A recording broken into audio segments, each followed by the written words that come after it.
there's a part of us that just deeply knows without the thinking part having to work it out. So I'm going to ask a question. I want you to not think about the answer and say what comes to your mind. The reasons for my money problems are, say the first thing that comes to your head. Okay, so hopefully you've got that done. Pause, finish your statement, pause. And now I want you to, so you're hearing that. The first thing I want you to recognize is if it's unhealthy, you can say to yourself, would I say this to one of my children or my best friend? If I wouldn't say this to somebody that I love, then I shouldn't be saying it to myself. Sometimes the hardest conversations about money have nothing to do with numbers.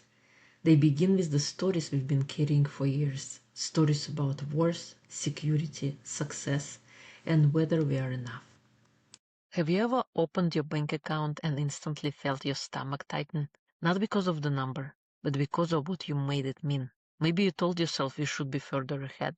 Maybe you wondered why everyone else seems to have it figured out. Maybe you carried the quiet weight of feeling like you are failing, especially as a single parent. Because when you're responsible for everything, money stops feeling like math.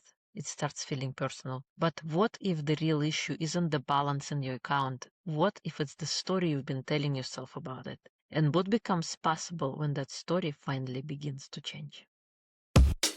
Welcome to Single Parent Success Stories, a podcast designed to inspire single parents. Here you'll find resources from self-care to finances to parenting and everything in between. Discover what it takes to thrive. Let the stories inspire you to what is possible.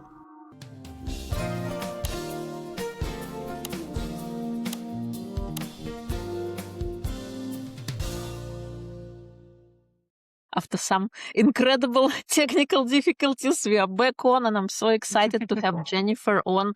She is a money expert. She's a certified financial therapist and certified financial planner.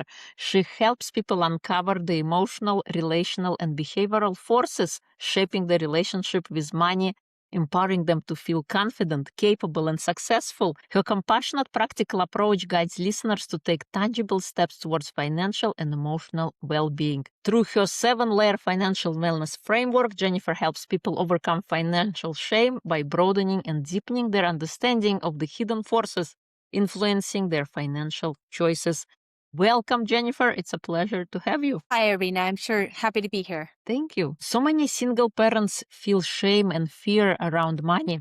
From your work as a certified financial therapist, where does that shame usually come from, and how can people begin to soften it? So that shame comes from our culture. So the society in America, our society says that if we're bad with money, it's a self-discipline problem. You're either not making enough because you're not working hard enough, or you're not smart enough, or you're not saving like you should because you overspend, so you're not disciplined enough. But there's so much more to it than that. There's so many forces outside of just whether or not we can make it happen because we're smart enough or intelligent enough that make it either impossible sometimes or very difficult. It's not a level playing field. So it's really important. The way that we can start to soften that is just through that awareness.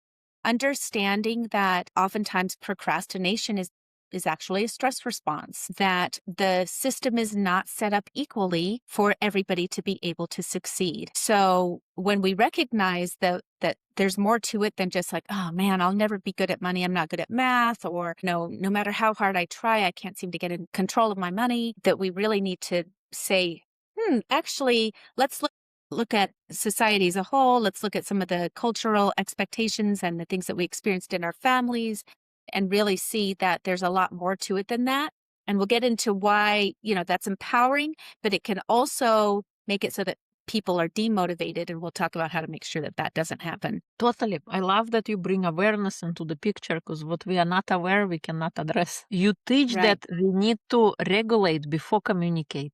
Why is nervous system regulation so important when it comes to money decisions, especially during high stress seasons like separation or single parenting? Right. So during stress, any kind of time when our brain perceives threat, and it's really interesting, the stress part of our brain it doesn't distinguish between actual physical threats to our livelihood and emotional threats to like our identity or our belonging, they all feel life threatening to the brain. It's a generalized stress response. And the amygdala will send messages to the rest of our brain to signal certain hormonal releases that make it so that we are basically prepared to fight for our lives. And this can come up just from like a boss sending you an email that says, "Hey, I didn't really appreciate, the work that you did on this wasn't up to par," or something like that. And our stress response will kick in. And what happens is the brain, this thinking center of the brain, is at that moment hijacked by that reaction center. So we literally can't think straight. We can't resource. We can't like think through what's available to us to get through the situation. And we can't communicate intentionally. A lot of things are just going to kind of come out. And it can be oftentimes our dominant stress response just kicks in, whatever we usually use, fight, flight, freeze, or fawn. And we are reacting in those moments instead of acting purposefully. So emotional decisions are usually bad decisions, especially when it comes to money, because they're not really decisions. It's almost like that part of our brain that can think through pros and cons and consequences and, the benefits of something versus, what it might cost us. That's all shut down in those moments. So if you want to communicate with an ex-spouse, with a child, or if you're in separation and you're trying to maybe reconcile, you have to be regulated. And most people don't recognize, like, we really talk about it being more like, somebody's just out there, they're just crazy, they're just reacting crazy, instead of saying that person in that moment doesn't feel safe. And so what we try to, we're not really good at this. I wish that there was a public service announcement that was, dysregulation can cause harm to all your relationships and will cause harm to your financial stability, just like it says, cigarettes can cause cancer. Like, this is a number one relationship between those two things. And if we were to destigmatize that reaction and say, this is a body of neurological response that your body is doing, and it's not something that you have chosen. So we really need to stop making it sound like they're just acting nuts. Like, it's like, whoa, that's actually somebody's body saying there's a life-threatening situation happening right now. Totally. I love how you said it, how we have those smoking causes cancer. I instantly saw like an we need image one of in your those mind. to put on. Yeah, that says dysregulation will cause harm to your relationships and your financial health, your mental health, all of it. Yeah, because we're really unable to make any purposeful decisions or think through things when our body is in that just like, let's get out of here alive mode. That's really what that is. Your 7-layer financial wellness framework looks beyond budgets and spreadsheets.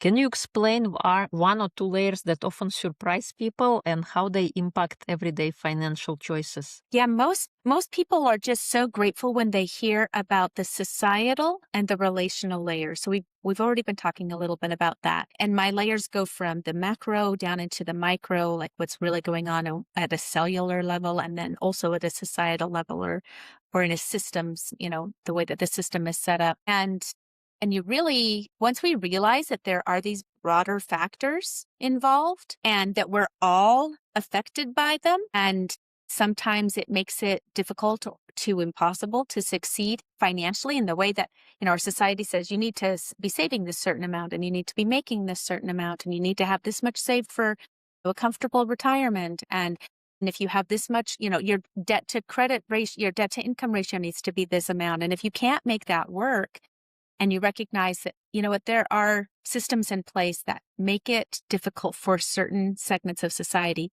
to reach those levels of security, then you're like, okay, this isn't entirely my fault. And this is where I wanted to make sure that we got into because it can be demotivating if you just go, well, everything is against me, and so there's nothing I can do about it. I'm always gonna be disadvantaged. And there's a real fine line. And it's empowering once you recognize that it doesn't do anybody any good to blame, that even though it's not your fault, your financial situation in the context of what we have to work with is still our responsibility. And there is power there. there is power there once you say, okay, the system is not set up for me to succeed unless I go and I do these extra things, that there are things that I can do to overcome these systemic barriers. And it might require certain sacrifices, and other people might not have to make those sacrifices.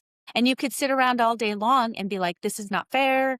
I'm a single parent, and people who are partnered are going to have access to twice as many monetary resources. Plus, they're going to be able to kind of tag team with the kids when they're spent. And then, the spouse can be like, well, I can take over because, you need to be able to rejuvenate for a little bit. Yeah, you don't have that. So you resource in other ways. You look for, okay, I'm going to find other single parents. So this is great. This podcast that helps people say, hey, I'm going to just go into my closet and I'm going to listen to one of Irina's episodes. And it's going to boost me up and help me recognize that I'm not alone in this.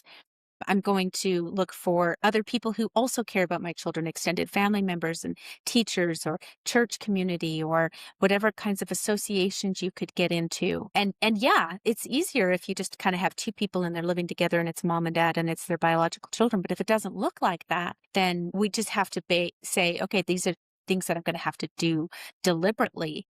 And these are within my power. There's nothing like feeling powerless. That's what poverty does, is it takes away our power. It makes it so that we think nothing is within our control. We can't increase our financial resources. Our money is spent before we even get it. There's no fixing any of these things long term. Like I'm not going to I can't go to school and pay the bills and pay childcare, right? All of these things at the same time.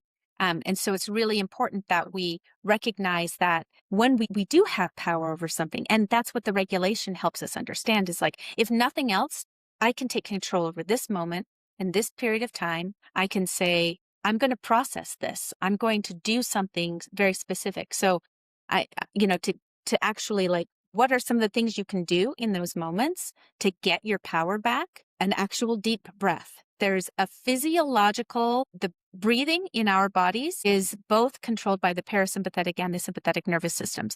So if you do nothing, your body will breathe. But if you try to control your breath, then you can decide, when to breathe out and when to breathe in and whether to hold your breath, all that kind of stuff. You can't decide to push blood through your capillaries or to pump your heart at a certain rate, right? Those are not things that we can actually control, but we can our breath. So it tells our body that we're in a certain level of control to just take control of our breath. Even the act of smiling, even when you don't feel like it, the world is falling apart, your kids are screaming. If you just smile and go, this is life. This is just what life is about. Sometimes it's easy, sometimes it's harder, sometimes it's exhausting, sometimes it's exciting. To actually physically smile sends a signal to your brain. So you can do that. I talk about just doing one little task. Okay, so if it's just a matter of opening up your bank app and just saying, I'm just going to see how much money I've spent over the past month in this checking account. I'm not even going to try to control it, but I'm just going to open this one thing and get some awareness around my financial situation. When we're having an emotion, there's the suggestion I love that is name it to tame it, where you say, what is this thing that I am feeling and where does it come from? So processing the emotion through journaling and talking through it. And when I say talking through it, I don't mean just like rehashing all the bad stuff. Oh, so-and-so did me wrong. And well, this is, this will never change, or, it's always so tough for me. And my kids are just, disrespectful and ungrateful or whatever. I mean, follow the why of how the emotion came up. Think of your emotion as a piece of data. So the emotion comes up, it's really just a physiological response to a story that's in your brain. So where did that come from? How did this emotion come up?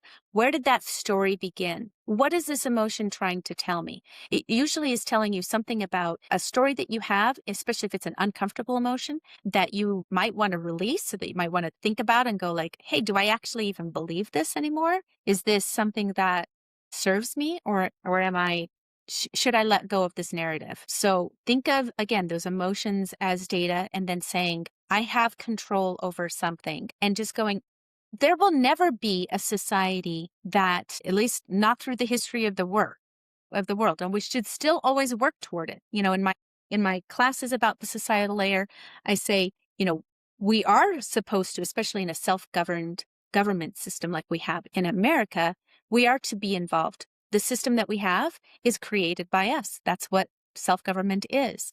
So we can work towards that, but it's always important to work from that place of self-love instead of from that place of fear, so that we can actually be creative and resourceful, and we can see other people not as just like impediments, but as people too. That's how people can arrive at solutions when they don't see things eye to eye. I love it. Thank you. Those are some powerful tools. I think in a moment of crisis, we forget that we can breathe, first of all, to kind of center ourselves and switch our system from fight to be more kind of present. And so important. And smiling actually increases longevity.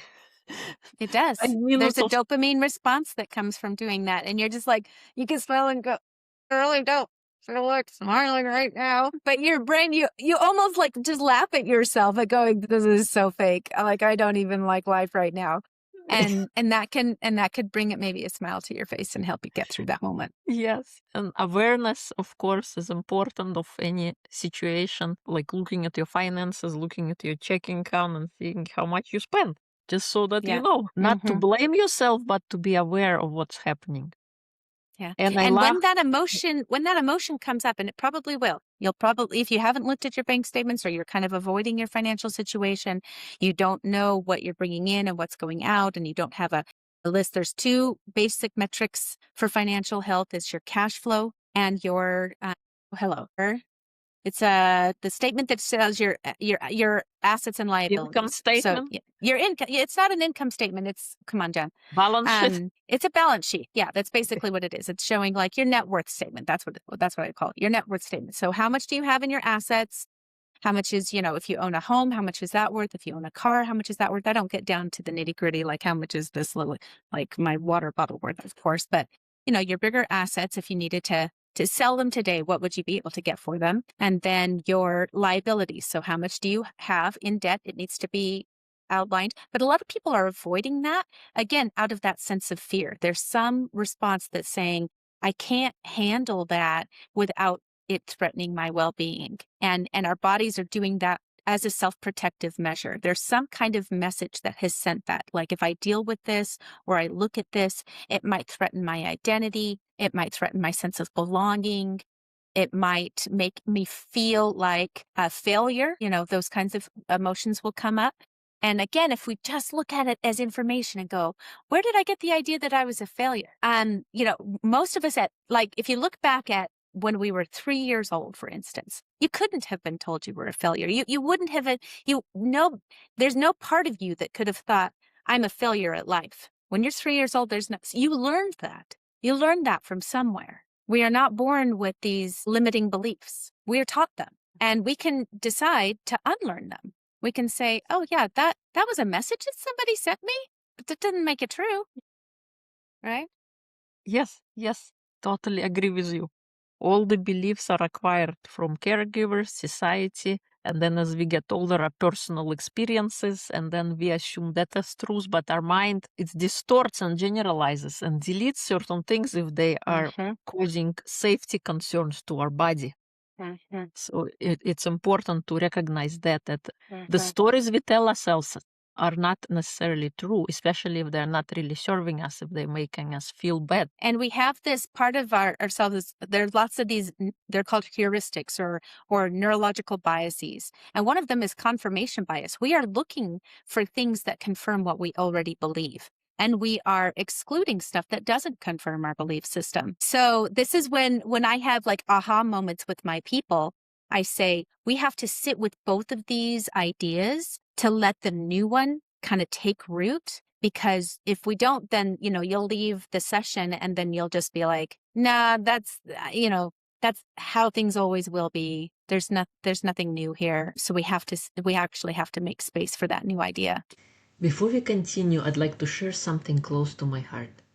If you ever felt like life changed faster than you could adapt, if you ever questioned your worth, your purpose, or your ability to start over, my book, The Gift Inside, was written for you. It's a journey of healing, resilience, and discovering the strength that already exists within you. Because sometimes the greatest transformation begins when we stop searching outside ourselves and start reconnecting with who we've always been. You can learn more at irinashovtsov.com. Now let's return to today's conversation. So many parents say, I know what I should do, but I can't seem to do it. What emotional or relational patterns do you see most often keeping people stuck with money? Yeah, two things: limiting beliefs and dysregulated nervous system. Yeah, those sit at the neurological and the psychological layers. And they, that's really what's keeping most people stuck from being able to make the changes in the other layers: the behavioral layer, the relational layer, the physiological layer, changing their habits, is that limiting belief. It really does come down to, what are the stories that you're carrying? And then they're going to manifest. Like I can, if somebody shows me their balance sheet and their cash flow statement, I can already tell you what your beliefs are. So what are most common beliefs do you see? That I'm not good with money, that if I make a lot of money, that it'll just disappear. So why work hard? Nobody is, the system is out to get me. Nobody's here to help me. I'm all by myself. I'll never be, one that I see a lot is that wealthy people are greedy money grubbers. And so it's almost like they don't want to identify as somebody who's wealthy. And so they're actually shunning abundance. Like they're doing that subconsciously. Yeah, those are some of the big ones. Totally. Or money doesn't grow on trees. You have to work hard for every penny. And that's not true. I mean, money can actually make more money without you having to trade your time and energy for it. That's what compound interest is all about. Totally. For single parent listening who wants to change their relationship with money but feels overwhelmed, what's one small compassionate step they can take this week to start rebuilding trust with themselves? Okay, so I'm going to ask a question because I really, I think that your subconscious knows that you could call it your higher self. You could call it your connection with the universe. You could call it your spirit guide. You could call it God. You could call it your intuition. There's a part of us that just deeply knows without the thinking part having to work it out. So I'm going to ask a question. Now, what I want everybody to do is get your phone and open up your voice recorder. So voice memo or voice recorder, one of those apps. Okay. And I want you to not think about the answer to this question and then press the record button and say what comes to your mind. Okay. So you're not trying to figure it out. You're just saying what comes to your head. Okay. So very first thought, you're going to write this out. The reasons for my money problems are, say the first thing that comes to your head on your voice recorder. Okay. So hopefully you've got that done. Pause, finish your statement, pause. And now I want you to, so you're hearing that. The first thing I want you to recognize is if it's unhealthy, you can say to yourself, would I say this to one of my children or my best friend? If I wouldn't say this to somebody that I love, then I shouldn't be saying it to myself, right? So that's the first recognition, is that you learned that from somewhere. Again, nobody's saying that you're at fault for having this belief in your mind because somebody did teach it to you. You were trying to figure things out as a child. People weren't helping you process things. We didn't know how to do this. This is when I teach in my parenting series. I teach you how to do this kind of thing with your kids so that they grow up thinking, I can handle money. I can attract abundance into my life. I deserve to live and to thrive, right? But so now your voice recorder, you've stopped it. Okay. I want you to open up another memo or whatever. And I want you to record yourself saying the exact opposite thing. So if I say the reason for my money problem is I'm no good at math.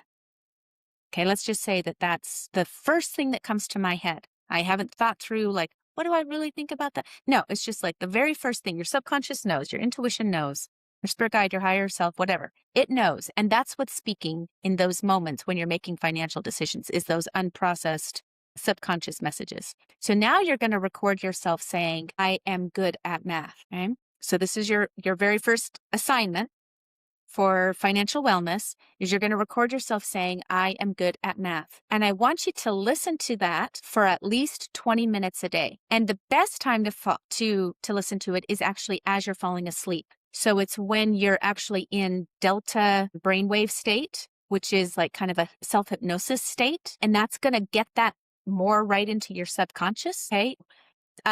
It's really good to kind of do it where you're sort of zoning out, and then you can listen to the end and zone out and then kind of listen to it again. And then you're actually, so the subconscious mind learns best through repetition. So this is why you'll have to start doing that, and you'll have to start, and then eventually you'll start to believe it, and then you'll start to act on that belief. I am good at math. I can handle whatever my bank statement says. And come on, let's be real. You don't even have to be good at math anymore. You can be, if you can learn how to use AI, you don't even have to know how to do it. But let's just say that that's been what's, somebody taught you somewhere that like, you don't catch on quickly to math, and money is math. And so you're not going to succeed with money. It's buried in there somewhere. So that's my one small compassionate step that I think you can take this week to start rebuilding that trust in yourself. I love it. And it's so powerful. The beliefs in our own voice, recording it in our own voice, because we have maybe difficulty trusting others, but if it's our own voice, we will more complain. And I love how you said, like, it comes, say, first thing that comes out into your mind, because we oftentimes start to overanalyze, and our conscious mind gets in and starts to figure things out, but we want the original thought, not tarnished by conscious mind ideas. And yes, the best time is at night, and also in the morning when you're just waking up, instead of scrolling on the phone, listening to that message over again to kind of imprint it and make it more alive. Yeah, you can put it on a loop and have it go all night.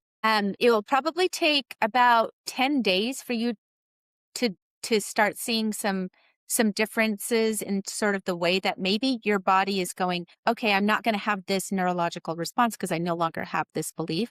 And it'll take more like 21 to 30 to really like see some differences. But I always say just start with this one until you start to go, wait a minute, that's dumb.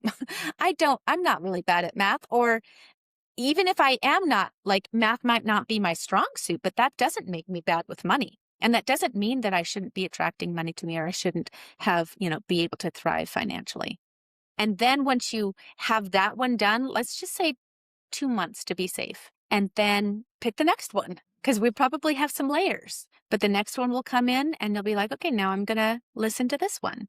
And you will start to see differences in the ways that you behave with money when you attack those beliefs at their root like this. Yes. Thank you. I love it. I love such powerful tools. Hope our listeners take notice and practice them. What is one book that kind of inspired your journey, or you can recommend when it comes to money psychology, money belief?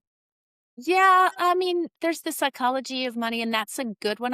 I don't agree with all of his conclusions. I mean, of course, my job is I eventually need to write my own book, right? That has all of the things that I believe in it. A lot of there's some good stuff out there by Rick Kahler. He's got some good stuff out there. Even if you just read a book on behavioral finance, like the book Nudge, that just helps you see like how much of this stuff is just kind of self-conscious, is like subconscious. And when it comes to like, there's just a ton of books out there with the actual technical stuff. And some of them are good and some of them aren't so good. So I would say get the Index Card Guide to Financial Success or something like that, that really just simplify like at least the tools, the way to do it. I'm giving you lots of books, but I do like Aja Evans. Maybe it's Aja Evans. I think that's how you say it. AJA Evans.